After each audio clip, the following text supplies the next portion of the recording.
legislators around the country, the struggle for civil rights, against apartheid, for aid to farmers. This is our civil rights issue.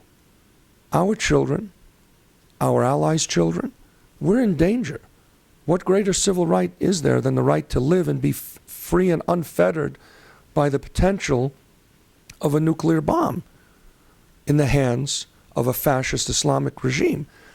That's why I also said that not only Schumer, but every one of these people who have been involved in the issues nearest and dearest to others say to the African American legislators, who we know overwhelmingly, frankly, let's say the truth. Mm-hmm. They're not voting for this deal because of its merits.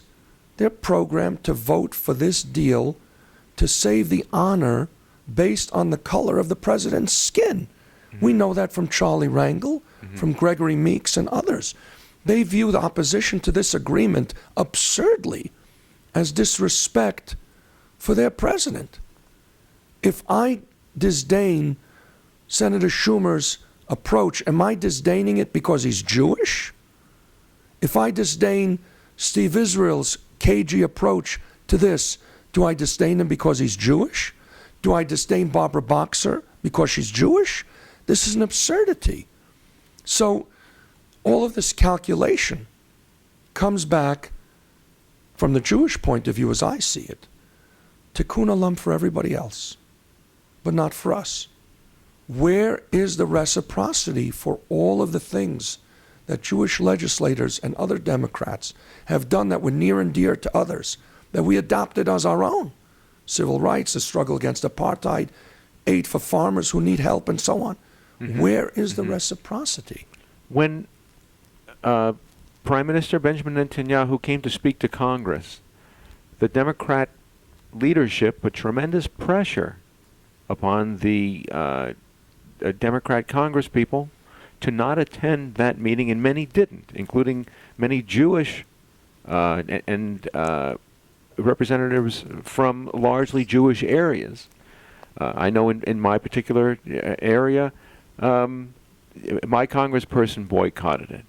So there's a lot of pressure that comes from this administration. Does all the blame fall upon the legislator, the congressperson themselves, or is there something more nefarious going on at the top?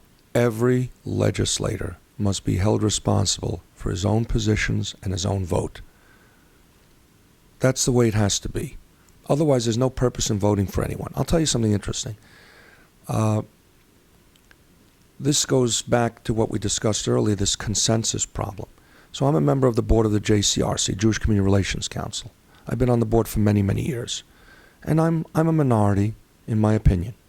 A minority politically, you mean? Yes. Uh-huh. A minority is a registered Republican for sure. Uh-huh. And I'm a minority in terms of since we know that 2/3 of Jews are of a more liberal persuasion, mm-hmm. and as many as 70-80% routinely vote as Democrats, so it's clear that I'm a minority on that board. So every year they have what's called a congressional breakfast. All the members of the New York congressional delegation come to the JCRC and talk about Israel. It's really kind of a pandering exercise. I'm speaking out of school, and I know the leadership of JCRC would be very unhappy if they should watch this. But it has to be said. They come, they pander, they love Israel. Israel's our only ally. Everyone's happy, and they say the breakfast was a success. They don't allow any confrontation. They don't want any Q&A, because they feel that for other needs in the Jewish community, we're likely to do better with these members if we let them have their little show before the 300 in attendance at the JCRC breakfast. That's the board members and the members of all the Jewish community councils and the heads of all the agencies. So I want to tell you what happened last year. For the first time in a number of years, there was a Republican Congress member to be introduced, Lee Zeldin, who was the only Republican elected last year. Jewish Republican? Yes. So since I'm Republican, they asked me, each member of the board introduces a Congress member. I didn't introduce one for many years because there was no one to introduce that it would make sense for me to introduce. So they asked me to introduce Lee Zeldin, and I did. But right before Lee Zeldin, Charlie Rangel had spoken, the dean of the New York delegation. Charlie's a very likable fellow. He's been in there forever. Very fun to be with, African-American Congress member, represents his constituency pretty well. And he got up and he spoke about how the alliance between us is being challenged because... Between who? Between us, meaning the Jewish and black community, because the Speaker of the House, Mr. Boehner, has seen fit to inject this toxic invitation of Benjamin Netanyahu to speak to the joint session. And I'm telling you, as much as we're friends, as much as I've been there for you and for Israel, I am not going to be there, and neither are my colleagues. And so it would be. They weren't there. But I came up to introduce Lee Zeldin. Mm-hmm. And everyone's looking, because I was there to introduce Lee Zeldin, same as everyone else introduced Congresswoman Meng, who, by the way, is announcing right now, as we're interviewed right now, Congresswoman Meng, Chinese-American Democrat, the first in the state of New York to announce that she will oppose the bill, gave credit to the Secretary of State and the President for their efforts, but goes in her press release point by point why she cannot support it and that it's a bad bill, a bad agreement. Anyway, I stood up and I said, members of the board, Mr. Chairman, I have to break from the script.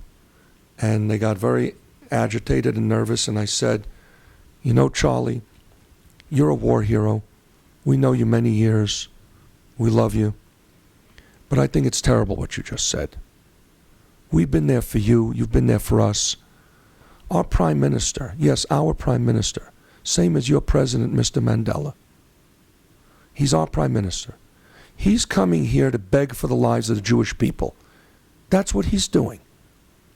And it would be a shame if you weren't there. You really belong there, and you should be there. And he was not pleased. And then we went on with Lee Zeldin. Well, I got a ticket to go to hear the speech. And I looked down in the gallery, and they all boycotted. And all of a sudden walks in Charlie Rangel. And he seats himself, he listens to the speech. And I went down afterwards, and I saw him because we were on an upper level in the balcony, and the Congress members and the senators were in the galley. So I run into Charles Rangel. I say, Charlie, you came. Well, I decided I don't need these kind of fights at the end of my last term. The point of the story is we all have to act with dignity to ourselves, and we have to ask or demand reciprocity. And without Charlie, there would have been no minority member of the delegation from New York there. But Charlie was there because someone said what had to be said. And this is how we have to operate. I don't know why the Jews operate in this obsequious, non-reciprocal manner. Whatever you say about Al Sharpton, and I can say plenty about him. I know the guy. I can say plenty about him. But he demands respect for his people. He demands respect for his people. We don't. At least not with enough sufficiency. You say that about the JCRC, which organizes the Celebrate Israel Festival and promotes Jewish pride up and down Fifth Avenue the first Sunday in June? Jewish organizations, the umbrella groups, are great on mom and apple pie. They're great on our mom and apple pie.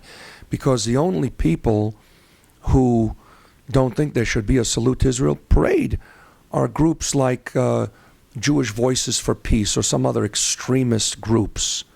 Or, so it's not hard to be this. It's hard from the point of view of putting the parade together, raising the money.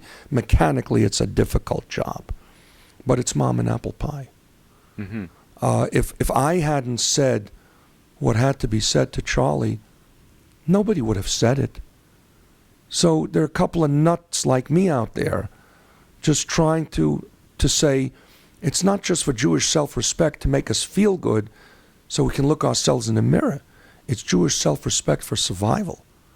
Because if tikkun olam just means being out there for everyone else and not for us, comes back to Hillel.